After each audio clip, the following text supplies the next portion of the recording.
Imagine being stranded in a desert with no water, no food, no money, and no phone. And imagine that you're in that situation because your church leaders don't allow you to call your family or your friends. This happened to me when I decided I wanted to leave a discipleship home in the desert. I had been talking to the director of the discipleship home and expressing that I did want to make arrangements to go home and go return to my church. She didn't like that, and she was just trying to convince me to stay, and also wasn't allowing me to have contact with any family or friends to get a ride. Daniel was the one who dropped me off at her home, so I asked her if she could call him and make arrangements to take me back, and she was kind of refusing to do that. And then she started to say that she was going to go ahead and talk to him, but she never did. After the weird deliverance thing that they did to me, because I think they were trying to get me to stay at the church, so they kind of ganged up on me and did some kind of crazy deliverance thing one night at the church, and they all focused on me, and it was basically embarrassing because they started to, in front of the whole entire church, like calling out the spirit of homosexuality and saying that, I needed to be delivered, and it was just humiliating, to be honest. In the home there was no television, so there was no form of entertainment outside of reading the Bible, and there was nobody else at the home but me and her, and she never even had Bible studies with me, and I literally just took care of her kids all day, and that's basically all I did. And so I guess she didn't want to lose her babysitter. I wasn't being discipled, which that's why I was there in the first place, right? A discipleship home. So I had Daniel's phone number, and I remember just asking her if I could use the phone to call him myself, and of course she said no. And so I was like, I can't do this. Like, I need to go. Again, she promised that she would get in touch with him and that she would make arrangements. So I waited a few more days. Nothing happened, and then one day I was just like, I just need to go for a walk, because I felt like I needed to get out of the house. Like, there was nothing I can do. Like, I couldn't do anything there. Like, I didn't interact with anybody, and I just felt like I needed to take a walk. And so I went and told her I was going to take a walk, and she's like, you're not allowed to take a walk.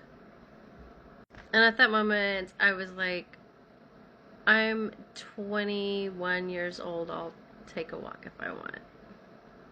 But she made sure to tell me that if I walked out the door that I wasn't able to come back. I came into that home with the clothes on my back, and that's how I left also.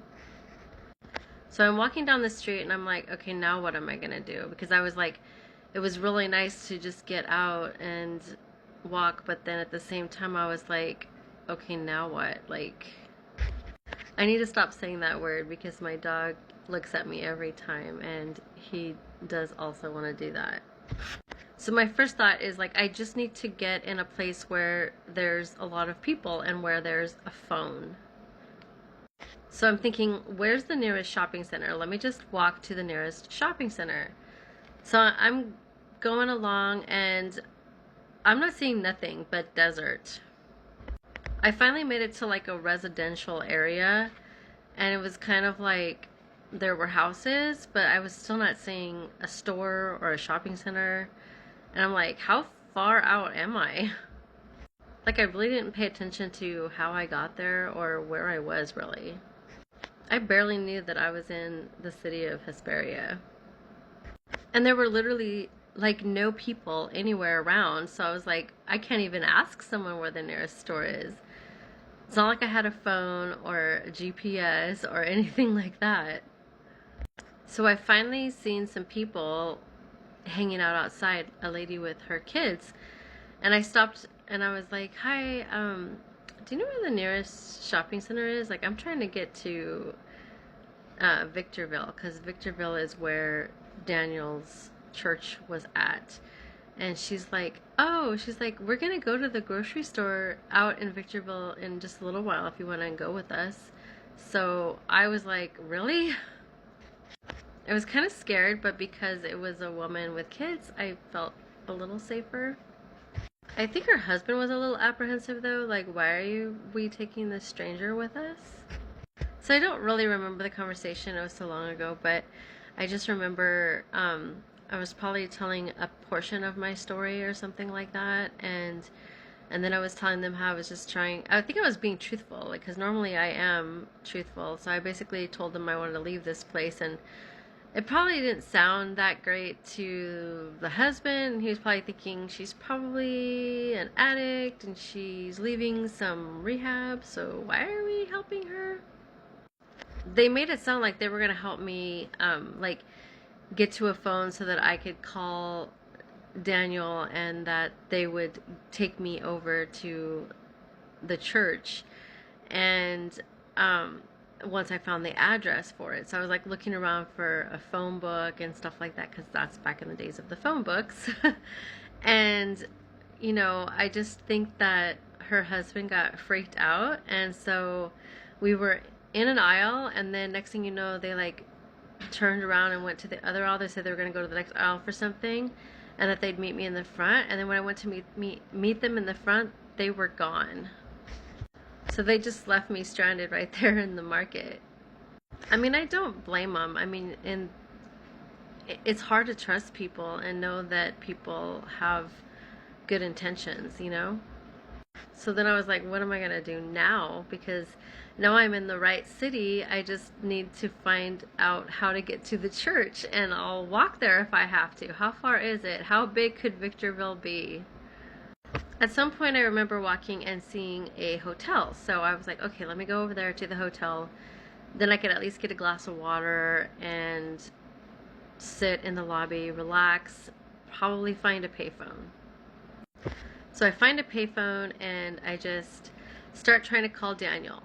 He's not answering. I don't have a lot of money, and so I'm just like trying to get in touch with him with the little bit of change I have in my pocket.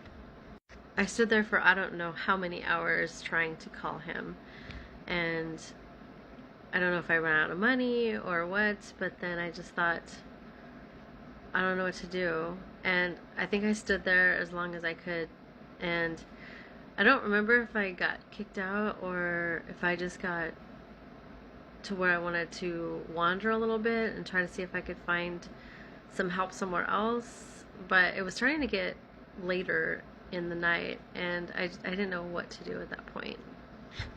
It's not like I had a phone or something to read. Like, I was literally just sitting there in the hotel lobby, and I'm pretty sure that staff wasn't okay with that. So I didn't want to look suspicious, and I wanted to be able to go back there if I needed to for shelter later. One main thing that I got was the address of the church, and I had the address because I got it at the phone book at the hotel. So then I was like, okay, good. All I need to do is get a ride to this location, if I could just find a ride. I think I asked the hotel manager where a certain street was, and he told me which way it was, and I just started walking in that direction. At some point in time, I was like leaving like the city area and back into like a residential area, which I wasn't really a fan of, but I didn't know what other options I had. And then I came face to face with a coyote. That was scary because I didn't know what a coyote was, and I didn't know what they looked like, and I was like, what the heck is that? By chance, there happened to be a party happening across the street, and a guy saw that I was standing face to face with a coyote, and he was like, it's okay, you're okay, just come over here gradually, like just look at him but walk towards, like diagonally towards our house. And I'm like, okay. And so I'm like looking at him and I'm like, what do I do? And then I finally got behind the fence of this guy's house that was having a party, and he was like, are you okay?